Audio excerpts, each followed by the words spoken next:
Buenas tardes, muchachos. Nos encontramos nuevamente reunidos acá con Radicalmente Perdidos. Germán Caroca, Marcelo Duque, quien habla Marian Cobaltra.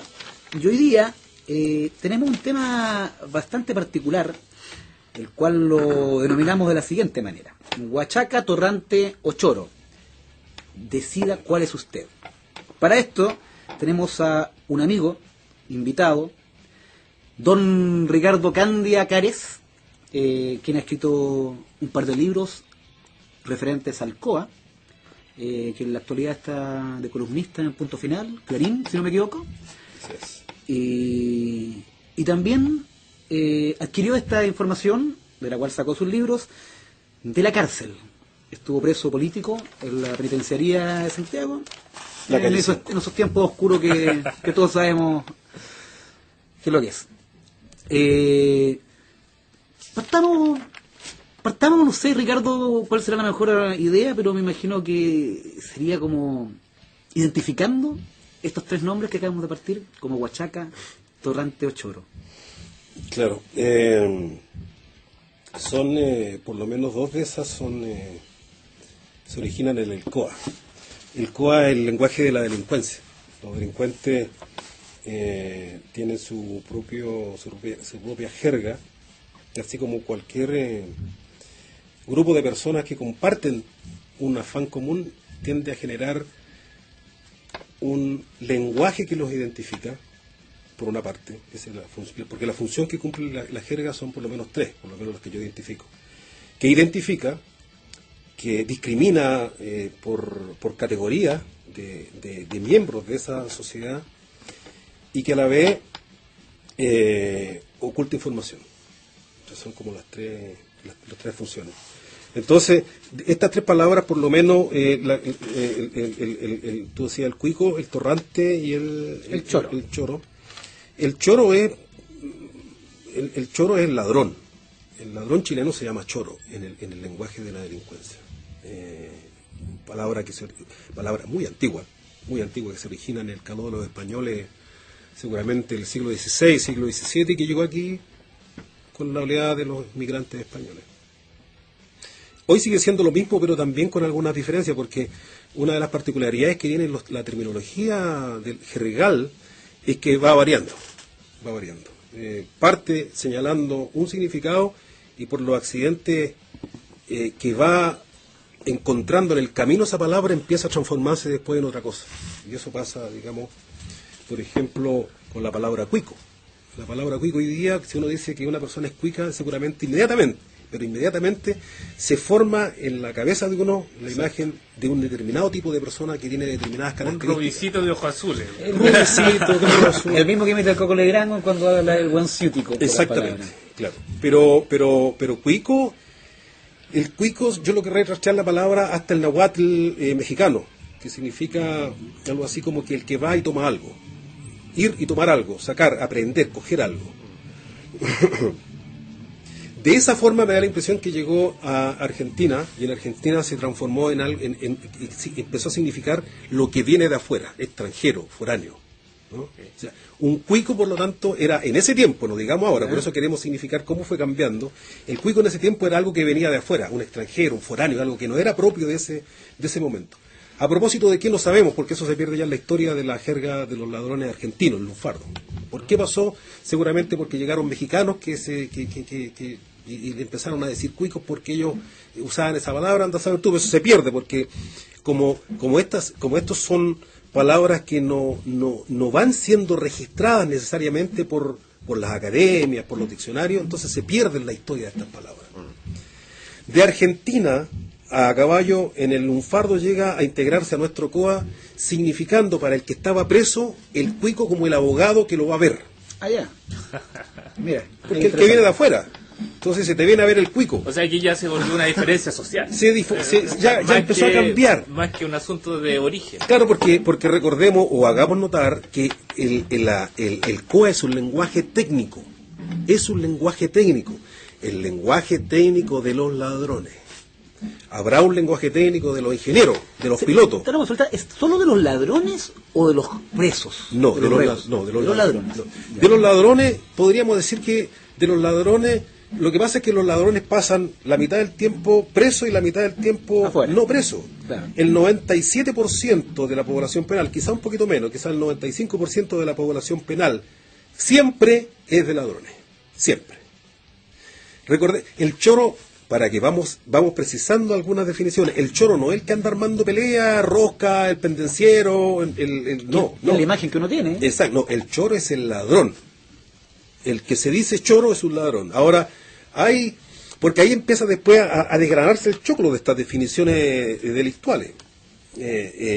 Si bien es cierto el choro el choro es un ladrón, no hay un solo ladrón, es decir, no hay una sola especialidad del robo. Okay. Habrán 6, 7, desde las más...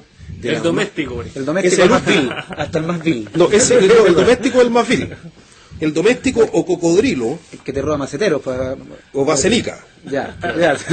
Porque que roba cobre. No, ese No, ese es más ese- sofisticado. Ese es el más sanguinario. El que nos chupa la sangre. El monrero. ya ahí estamos subiendo de empresario. categoría. Porque se necesita una determinada práctica, una determinada Y una habilidad. inteligencia. Okay.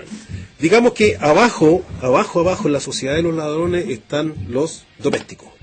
Domésticos porque roban donde viven. Eso es muy mal visto. Oh. Le roban a la mamá. Le roban a la mamá, le roban al vecino, Sí, le roban al pésima TV, noticia. y eso es muy castigado, eso es muy feo. Y en la cárcel eso es muy castigado. Normalmente en la cárcel se dice que pierden la calle los domésticos porque roban en la pobreza en que se vive en las cárceles. Nosotros Sí. podemos haberlo visto en la televisión Y las veces que estuvimos en Cana. y las veces que estuvimos pasando por ahí, y que allá una cosita es muy cara. Entonces robar adentro es muy feo. Claro. Y ahí empieza a ascender entonces una pirámide que termina en la cúspide hoy día contemporáneamente con los famosos lanzas internacionales. Eso hoy día, Internacional. eso es lo más respetado. Top de Lanza top. internacional.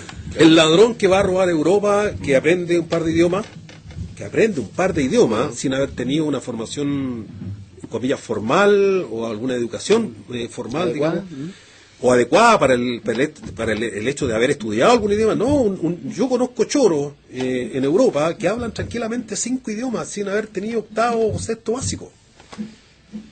Porque han recorrido Europa robando y no han hecho ningún escándalo, no han aparecido en ninguna parte. En base a la necesidad de robar, weón. No en base a la necesidad, lo que pasa es que en base a un cierto concepto de la vida. Y adquirir un idioma, weón, cosa que no es malo. O sea, No uno. Varios. O sea, yo conozco gente que habla rumano, que habla ruso, que habla sueco, que habla inglés, que hablan francés, italiano y español. Son choros. Son choros. O sea, un choro que se roba un auto en Escandinavia, va y lo vende en Hungría y atraviesa toda Europa y vende un PMB que vale $80.000 y lo venden 20 a los traficantes de allá. Es un choro que se mueve en eso. O que tienen determinadas técnicas para robar en Europa, que son muy sofisticadas. De vez en cuando aparece uno por aquí que cae, pero esos son, nuevamente, normalmente los que caen haciendo escándalo de que ellos allá tienen no sé qué cosas se llaman mieleros. O sea, que se apegan a la miel. Saben que hay un negocio bueno, que a alguien le está yendo bien, y pensando que ellos también tienen esa cualidad para lograr ese tipo de negocios, van y quieren hacerlo, y no siempre les va bien, no siempre, a veces sí les resulta. Porque para llegar a ser un choro de la cúspide de los choros, que son los lanzas internacionales, hay que tener, digamos, Categoría. A continuación y en paralelo podríamos identificar ahí en la cúspide, algunos pelean, algunos discutirán esta cosa, están los asaltantes. El asaltante es muy quizás el asaltante es el más respetado de todos los ¿El choros. que roba los cajeros? El hombre de acción. El hombre de acción. Sí, sí. Ni siquiera el que roba los cajeros. El que roba el banco. El que roba el banco, el que se disfraza y va armado. Se y enfrenta planifica a la policía. acción para... La planifica con cierto nivel de astucia o no, eso ya va... Depende de los depende resultados. del compadre. Depende del resultado Pero del botín, del botín también, ¿o no? No, depende del corazón que tiene para ir acanutado y enfrentarse a la ayuda. O sea, para hacer eso, sabiendo el cerco que se les va a enfrentar, sabiendo que le van a hacer polvo, Está dispuesto. está dispuesto y se enfrenta y se para y llega a la cana a cuello. Oye, Ricardo, yo tengo una consulta respecto al tema del asaltante. Porque ¿el asaltante es el mismo el que te asalta un banco o el que te asalta a una persona en la calle, weón? No, es que ahí empezamos a bajar en la categoría. El que asalta, generalmente... Está relacionado a la planificación y al botín. No, está El lanza está el grado de cartera. está el grado de La habilidad, inteligencia, la inteligencia. habilidad. O sea, un lanza cualquiera, yo creo que nunca va a ascender a ser un ladrón, un asaltante de apriete, digamos, de dedos quebrados, dice, como decían algunos, andar en carretela, porque andar en carretela significa andar con la rienda de los caballos, así que es la forma en que se toman las pistolas. Pararse a la yuta con una pistola no es fácil, ¿cachai? Entonces normalmente el lanza mide eso y le resulta mucho más fácil, se apancora como dice el choro, le resulta más fácil andar de lanza, de a chorro, o sea, descarte la billetera, el reloj y arrancar, eso es más fácil. Claro. Por último, la pena cuando cae es menor, porque un robo con sorpresa, un hurto, qué sé yo, que no es tanto como cuando te pillan armado asaltando un banco, en que le pegaste un balazo a una señora o te piteaste un paco, entonces lo que te cae es mucho. Pero un choro está disponible para eso. Bueno, esta jerarquía se repite en la cana. Claro, no, en la cana se Y repite. se respeta. Se respeta en la cana. La cana es una cosa que es muy estructurada. La cana es muy estructurada, tiene sus niveles, tiene sus grupos que mandan, tienen sus cuadrillas que se llaman adentro, que son los que están mandando en la calle, así se llama la calle. O sea, es como jefe y soldado. O sea, como... Claro, o sea, el jefe de una cuadrilla, el que la lleva, se llama, el vivo, es el vivo el que la lleva. El vivo tiene, un choro que la lleva, el vivo, el jefe, ¿no? No digamos que el padrino, porque eso es otro tema, no hay una organización estructurada, formal como la tiene la mafia, ilícita. No es una asociación ilícita, es un grupo que se reúne por poblaciones o por zonas geográficas, que se reúnen adentro. Entonces ahí el vivo el que la lleva y tiene sus cebadores que le ceban el mate y tiene sus soldados los que van a pelear y los que en un momento dado le ponen la fianza cuando llega otra cuadrilla que quiere quitarle el mando y ahí se empiezan los enfrentamientos. Es cuando lo que se llama adentro la cana se pone brígida, cuando se disputa el poder adentro. ¿Dónde dentro de esta estructura que tiene la cana, donde hay una jerarquía, que es lo que tú has planteado, están los determinados estos presos políticos o los pseudo terroristas que decía el gobierno dentro del respeto interno? Ese es un ente paralelo, es como... Sí, paralelo a lo que el tema del choro y Claro, ¿Dónde porque- están los políticos? Claro, Los porque la presos estructura de políticos. las cárceles y del AMPA es estructura de delincuentes. Porque cuando hablamos de presos políticos se hablaba de presos políticos, de conciencia, qué sé yo. Pero ¿cómo En la lo cárcel considera? pública, por ejemplo, estaban juntos. Yo me acuerdo, yo iba a jugar a la pelota en la cárcel pública y jugábamos contra los presos de la políticos. Y pasaba eso, los viejos eran respetados y estaban separados el preso político de los reos comunes.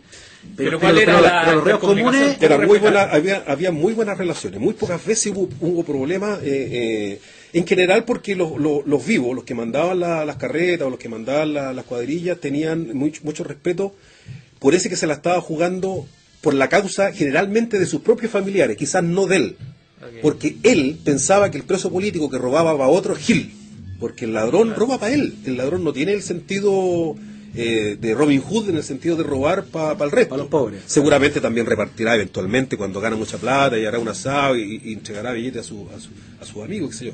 Pero en general era mal visto el asaltante de los movimientos insurgentes en ese tiempo, que asaltaba para la causa y no le quedaba ni un peso en la mano. O sea, como extraño, o sea, puta, este bueno es capaz de asaltar un banco y no quedarse con ningún peso, era como Gil. Gil, ¿qué es esa, cachai? Pero lo respetaban Pero en el aspecto estratégico. en el aspecto de tener el valor de hacer ese... de la misma. Claro, pero también Con la yo creo- vocación, claro, pero con también la mente. pero yo creo también un respeto de poder bueno, técnicamente de poder de fuego también, porque no es lo mismo, digamos, un grupo, digamos, de mafiosos o delincuentes, no es lo mismo una organización, digamos, política que aparece con los terroristas, que son, digamos, igual tienen figuras, digamos, porque el sistema lo mostró, digamos, gente, digamos, entre comillas, mala, ¿ya? O sea, también por el Pero caso había de- un respeto también porque, ojo, o sea, Técnicamente si me meto, digamos, con algunos grupos, me puede, te saco una buena estratégico. Es un brazo armado de un partido político. Táctico estratégico. Sí, ellos tenían respeto por eso también, por el aspecto técnico, por el aspecto de que era gente que ellos veían pasar y sabían que esa gente que veían maneja pasar armas, que sabía se manejar bien, armas, Que le hicieron organizar. el atentado a Pinochet. Claro, Exactamente, son admirados en ese o sea, sentido. Con armas Claro. tuvieron en la mano. O sea, Exactamente. Mira, fíjate que a mí me pasaba que en algunas oportunidades, las pocas veces que yo salía a Óvalo, porque era muy peligroso, cuando uno pasaba, no los más vivos, pero algunos que no fueran ni tanto empezaban a hablar de armas como para lucirse y hacerte saber que ellos también sabían, tenían ese manejo. Pero los vivos, don Ricardo, por ejemplo, yo conocí a un asaltante que cayó preso vestido de carabinero, recibió un balazo aquí en la cara y por eso lo pescaron. Pero era respetado, y andaba ordenadito, nunca levantaba la voz, era un caballero. Y ese hablaba un coa, pero de hecho, ese era un intelectual orgánico de la delincuencia. un teórico. Pero es que es así, orgánico de la un delincuencia. esteta, porque un esteta. piensa tú que la expresión cualquiera expresión del COA, no puede haber sido creación colectiva. No puede haber sido. Necesariamente a uno se le ocurrió. Ese era Vigo. El término. Entonces ahí se empieza a cumplir una de las condiciones del COA, que discrimina las categorías. Entonces, cuando por ejemplo un Y choro... oculta lo que sé. Pero ese, claro, exactamente, oculta las comunicaciones, pero señala categoría al interior de la al interior de la comunidad de delincuentes. Entonces, un choro inferior, comillas, inferior, sabe cuando un vivo es vivo, cuando tira un coa que él no alcanza casi a entender. Dice, no, el loco me tiró un coa, pero bacán. Claro. Inmediatamente se subordina, porque sabe que el loco le está diciendo algo que él tiene que averiguarse qué significa, porque está pasando por Gil, ¿cachai? Y se subordina al conocimiento que se tiene, o a la inteligencia que se tiene, que es capaz de generar un coa que interpreta exactamente el momento en que está pasando. Ahí. Que puede ser no necesariamente en términos de una palabra, también es gestual, el coa también es gestual. De expresión corporal, claro, o sea, ¿cachai? Hay movimientos que hace el choro, que después los choros inferiores en estas categorías lo va imitando. Entonces los choros de como por aquí para abajo, en esta categoría para abajo, sale a la calle, sale en libertad, se va con la libertad, se va para su casa y sale lo más choro posible, hablando el más coa posible, para aparentar en su medio de que él es vivo. Pero el vivo de verdad va a usar el coa para lo que estrictamente necesita usar el coa, que es para comunicarse. ¿Para qué va?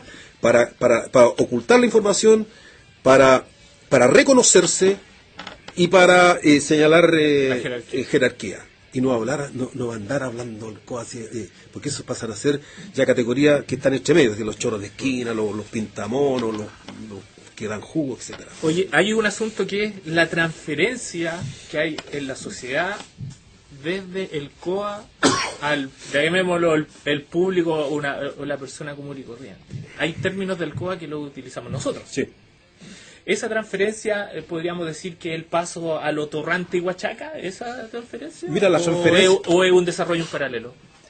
No, ahí hay una transferencia, efectivamente. Entendamos que el español es para el COA el idioma madre. Y el COA para el idioma español es un parásito. Lo parasita. Vive dentro de ella. Ocupa su estructura lingüística, ocupa en general la morfología que tiene el idioma español. Se está carcomiendo la Real Academia Española. Lo parasita nomás. Lo parasita, se le tira encima, lo abraza, pero le va entregando elementos.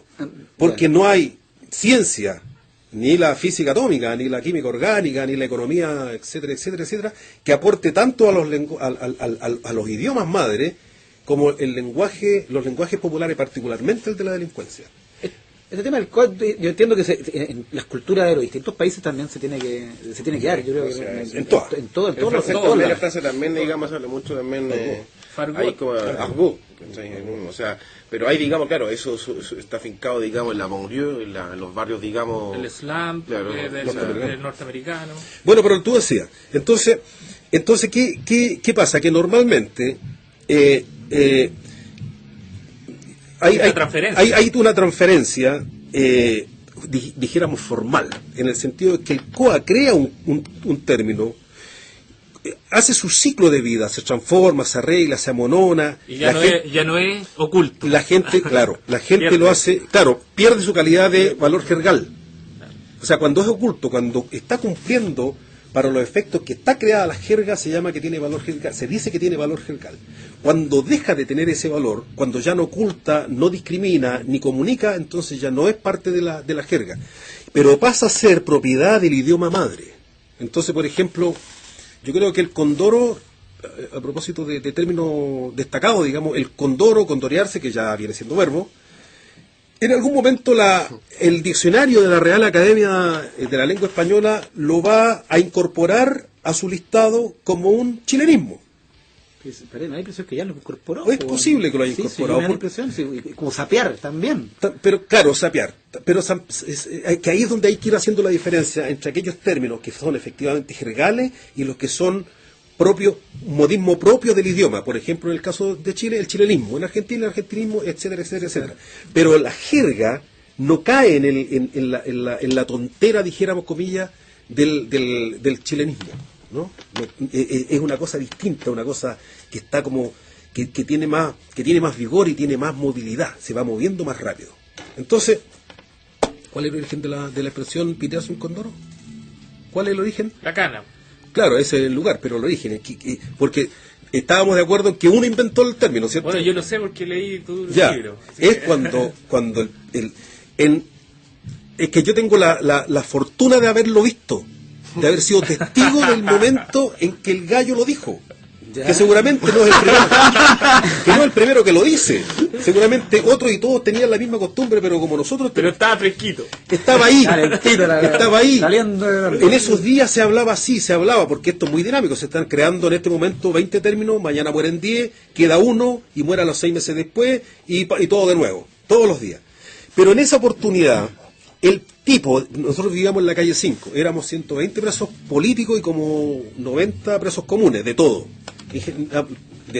digamos, de todas las categorías de los ladrones. Yo estaba con un asaltante que era un vecino mío, muy amigo mío, y dos estafadores con cheque. Y bueno, éramos 4 hermanos en una celda, en la misma celda, en otra habían 18 pericos, pero en esta, como eran de presos comunes, habían 3, y como estaba mi vecino, me llevó a vivir con él, 4. Entonces, a la penny entraban, o en general entraban más diarios, pero normalmente la gente compraba 2 diarios. Compraba la cuarta y compraba el Condorito, no 2 diarios, digamos, 2 publicaciones. Y era lo que leía la gente común ahí. Entonces, cuando uno iba al baño, normalmente uno decía, no dice, uno en cana, no dice, disculpa, voy a obrar. Claro. Tampoco dice voy a ir a cagar. Claro, no, dice, voy a echar una cagadita. Claro. Voy a echar una cagadita. Y entonces el compadre va y echa una cagadita. Pero este perico, echar una cagadita, o sea, echar, el del verbo, echar o del verbo hacer, es también, en el COA se dice también pitearse algo. Sí. Una acción, cualquier acción puede ser sintetizada como la expresión pitearse algo. Yo me voy a comer una empanada, yo digo, me voy a pitear esta empanada. O me la piteé. No, pero claro, ese es pitearse el condoro, no, eso viene de pitearse el condoro. ¿Ya? Pero, o si voy a tomar esta cerveza, voy a pitear esta cervecita. Si va pasando una mina, está bueno. Entonces el hombre en ese momento se puso el condorito, que era manoseado, ajado, que estaba ya sin, pero lo había recorrido toda la calle 5 de la penitenciaría, lo había leído porque ahí se van prestando las publicaciones para entenderse, porque la vida de preso te la encargo. Se pone el condorito debajo del brazo, en la otra mano lo que le quedaba del papel higiénico, el rollito, y dice, voy a ir a pitear este condorito. Yo lo miré, yo digo, este huevón es un intelectual orgánico de la delincuencia. Este es un teórico, un filólogo. Este es un poeta. Este es un científico. Este es Borges de la... Claro, no sé, anda a saber tú, ¿cachai? Y volvió, dándose la guatita, y dije, este se piteó un condoro, fue a cagar. Y se escuchaba en ese momento... me la voy a pitear, y qué, si nos piteamos, entonces empezó como a hacer ver. ¿Cachai? Este se pidió con Doro. Y después, como el lenguaje tiende a hacer economía de él. Después, casualmente, el Cóndor Roja se mandó a su Condor. No, pero eso no tuvo... Eso fue coincidencia. Yo he escuchado personas que han dicho... Claro, pero eso no así. Otro dice que es como el plop del condorito. No, el condoro tiene un origen más terrenal, más poético, más heroico, si tú querés, que nace ahí en ese momento. Entonces después, por asociación, decíamos que se va, el lenguaje tiene la gracia de que utiliza los atajos más directos, o sea, mientras más sintético lo que uno está diciendo es mejor. Eso no lo saben los políticos, que hablan más y no dicen nada, pero el idioma, los lenguajes, en general van sintetizando lo más posible. Entonces ya, oye, te vaya a pitearte un condor, ya no se decía así, sino que ya te vaya a condorear, o sea, y pasó a ser verbo. Yo me condoreo, tú te condoreas, él se condorea, nosotros nos condoreamos, vosotros os condoreáis. Pasó a ser verbo. ¿Cachai? Entonces,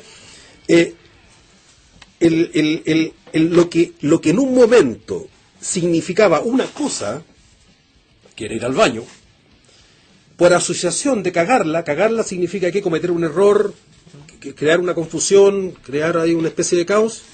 Entonces se ocupó como una asociación. Cagarla. ¿Ah? Yo la cagué, fui al baño, pero yo también la cagué cuando cometí un error. Entonces ya empezó a ser... ¿Entendés? Y ahí se genera. Así se genera. El origen. La génesis del condoro. Exactamente. Entonces, ¿por qué trasciende? ¿Por qué trascendió esa palabra y otras no? Porque, como te digo, en este momento se están creando 10, están muriendo 8, 2 sobreviven 2 meses más, etcétera, etcétera.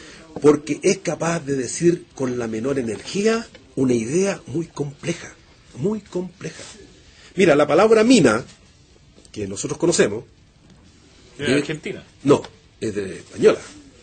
Es del siglo XIV, siglo XVI, XV, por ahí, no sé, la Alta Edad Media se pierde para allá en los orígenes de los gitanos que llegaron vagabundeando, errando y se instalaron por ahí, por España. Mina, la Lolita. La mina, la mujer. La mujer. La mina, nosotros sabemos que, o sea, tú no podés decir de otra manera... a ver, cuando tú decís mina, tú sabes muy bien a qué te estáis refiriendo, pero muy exactamente. Tú puedes decir, es una mujer, sí, pero hay mujeres viejas y mujeres... Es una frase en una palabra. Minita, una minaza, una mina. Una frase, un concepto, una oración. Un concepto complejo, porque una mina, tú sabes que es una mujer, pero que requiere cierto tipo de condiciones.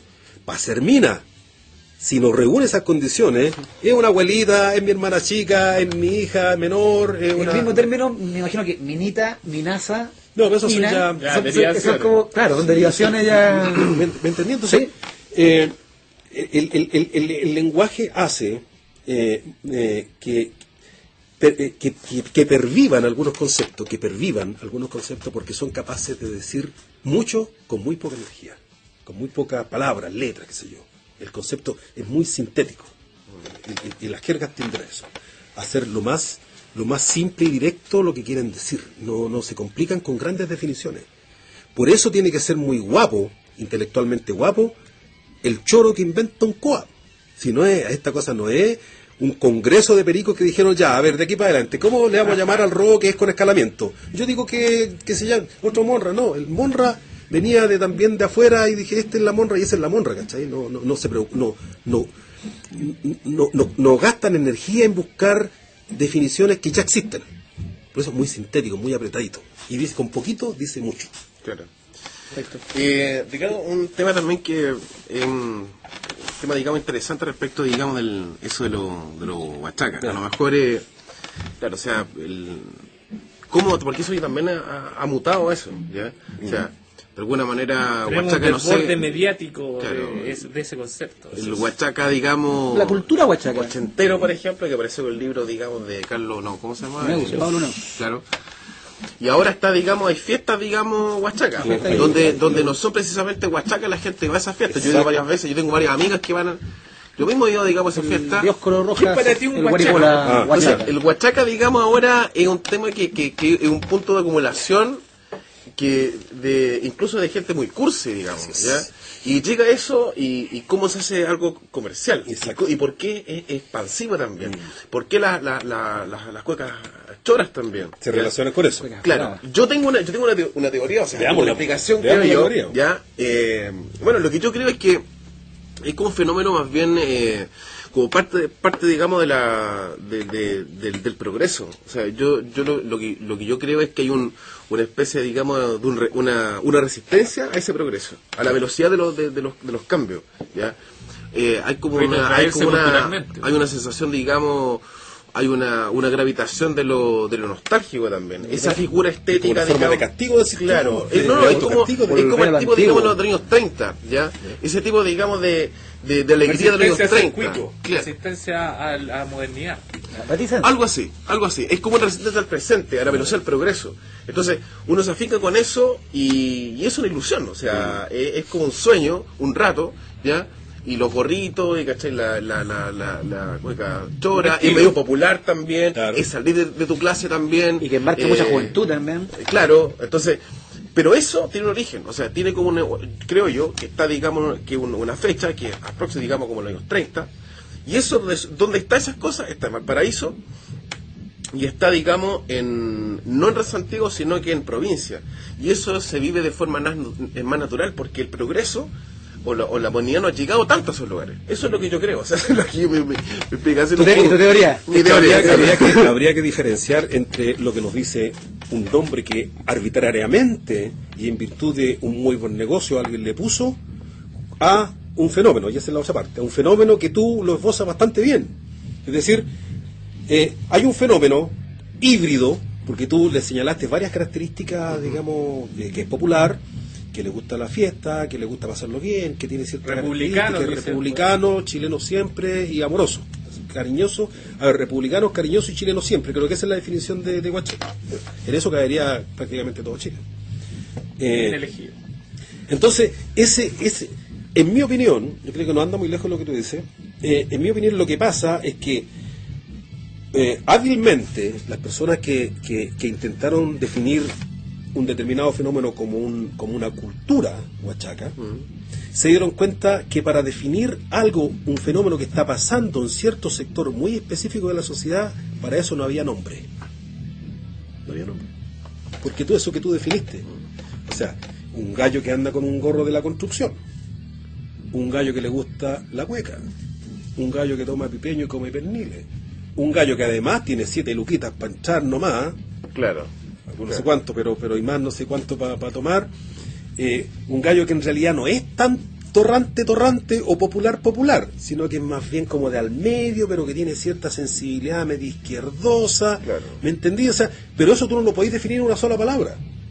Pero era algo que estaba dando vuelta ahí, que Estaba se en el veía, aire. si estaba en el aire, que lo veía en las fondas, lo veía en los pubs, en las peñas, En la música. en el teatro, en distintas, pero no había, y no hay hasta ahora yo creo, salvo esta que es una muy buena iniciativa, si lo miráis desde el punto Pero de eso vista. es parte de la cultura popular, yo creo, eso también. Claro, En un momento. todo eso Claro. es cultura popular. Pero lo que hizo, la gracia que hizo estas personas que le pusieron a eso, comillas, como una expresión de lo huachaca, buscaron el mejor concepto que pudiera atrapar ese fenómeno híbrido.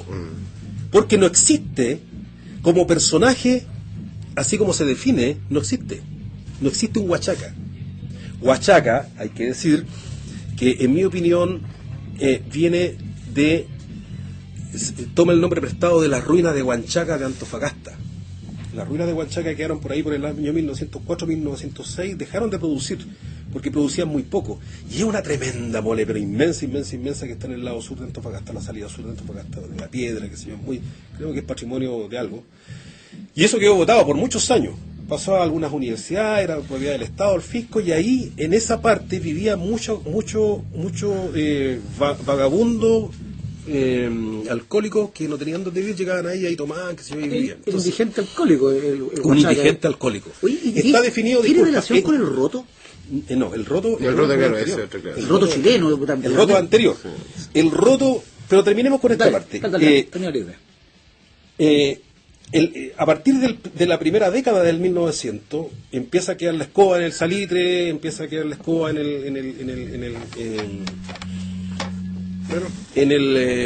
el norte, la crisis, qué sé yo, entonces hay aumenta la pobreza y empiezan a rondar, como en todas las ciudades del país, empiezan a rondar gente que había quedado desplazada del salitre, Sí, claro, y que en fin, y Movimiento, eso va a generar movimiento de masa. movimientos sociales, para allá y para acá, bueno, y quedan ahí los indigentes alcohólicos, así los traduce la RAE, la Real Academia Española lo traduce de esa forma, o lo define de esa Indigente forma. alcohólico. Indigente alcohólico que están ahí. Entonces, de ahí para adelante, cualquiera que era un indigente alcohólico es un huachaca.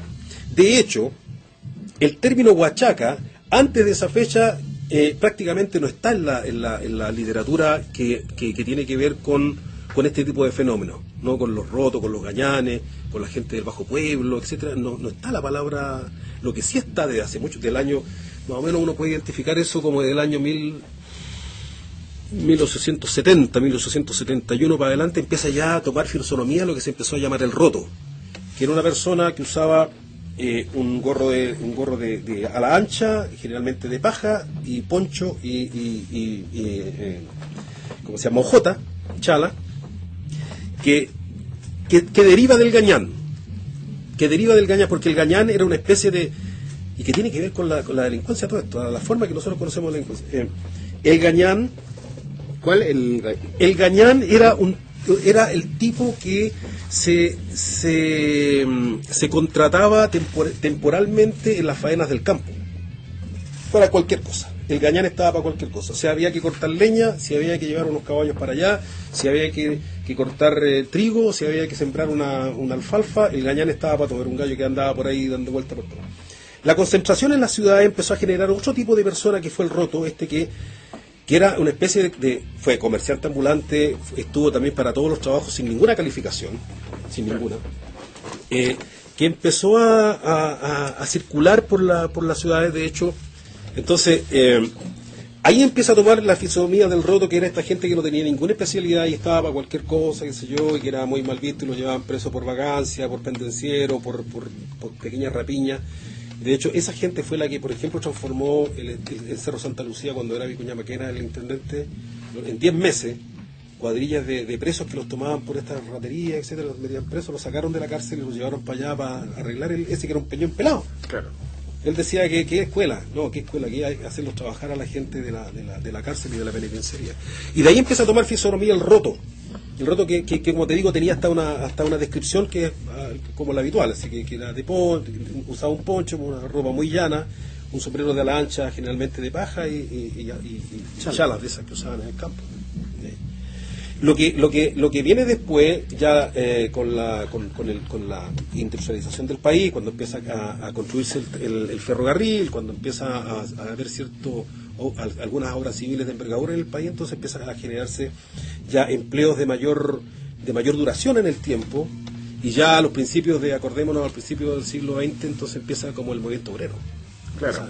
O sea, el roto chileno un poco es como lo que anterior, digamos, a la formación de la clase trabajadora. Ahí entra Julio Cornejo, Nicomedes Guzmán, que no reconoce, digamos, como sí, clase como tal, no son como, entiendo yo que no es como una clase como tal, porque la clase como tal es cuando ya hay, digamos, donde hay, digamos, donde está la producción, donde está, digamos, el germen, digamos, lo que es el capitalismo, o sea, Claro.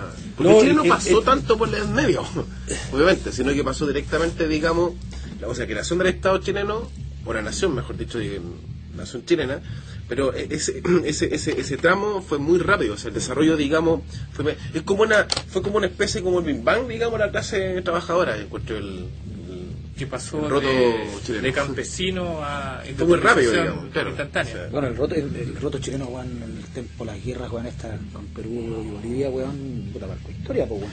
Oye, ¿y por qué el roto chileno está asociado a con los chilenos le siguen diciendo roto, weón? Claro, justamente, ¿por qué está asociado con la patria siempre?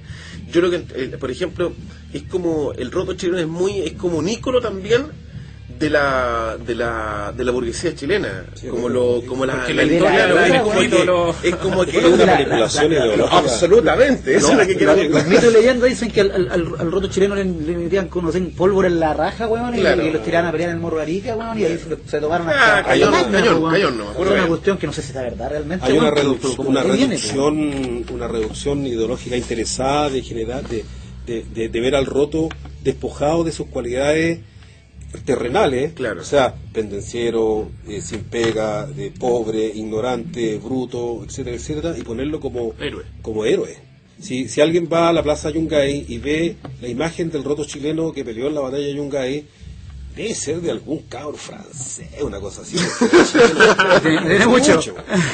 Entonces esa mirada que está, no sé, su postura ahí, afirmado en un fusil, remangado de pantalón, o sea, en realidad debiera dar vergüenza que se haya mandado un gallo patipelado a la guerra, más que decir, puta, qué maravilla. Bueno. En general, en la guerra los que pagan los patos son gente como esa. Por supuesto, el peón, todas las guerras. Todas las guerras.